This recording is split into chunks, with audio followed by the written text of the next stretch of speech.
Eating manners. Wash your hands before you eat. Eat while sitting.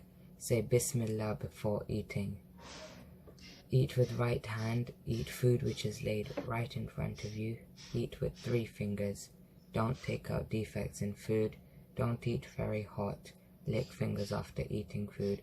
Wash hands after eating. Drinking manners. Drink with right hand. Drink while sitting.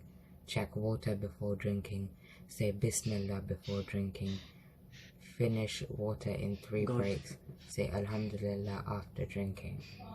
Sleeping manners. Sleep early after Isha prayers. Dust off bed before sleeping. Sleep on your right side. Recite dua before sleeping. Recite dua after awaking. Respect for parents. Good children listen to their parents' advice. Good children obey their parents. Good children respect their parents.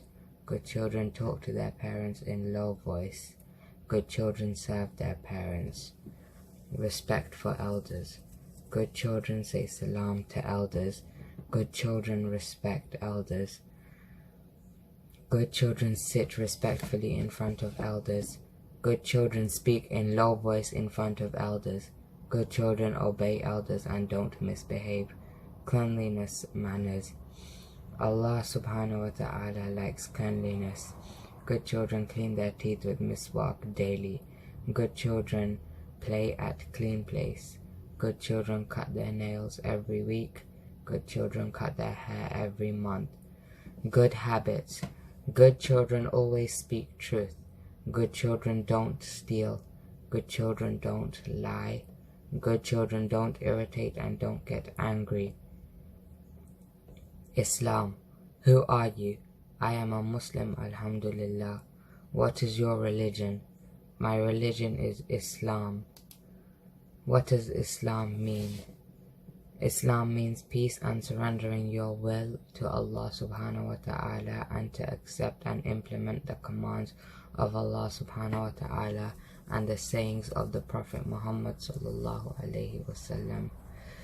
What should the Muslims follow? Muslims should follow the Holy Quran and teaching of our beloved Prophet Muhammad sallallahu alaihi wasallam. What does Islam teach us? Islam is a way of life and teaches us how to be good Muslims in this world so that we can gain success in this world and the hereafter. How many pillars does Islam stand on? Islam stands on 5 pillars: Iman, Salah, fasting, Zakat, and Hajj. What is the first kalima of Islam? It is kalima tayyibah. La ilaha illallah Muhammadur Rasulullah. Meaning, there is none worthy of worship but Allah subhanahu wa ta'ala, and Muhammad, peace be upon him, is the messenger of Allah. What is the kalima shahada? Kalima shahada is the second kalima. It means to testify/believe. Allah. Who is Allah? Allah subhanahu wa ta'ala is the creator of the entire universe and whatever contains in it.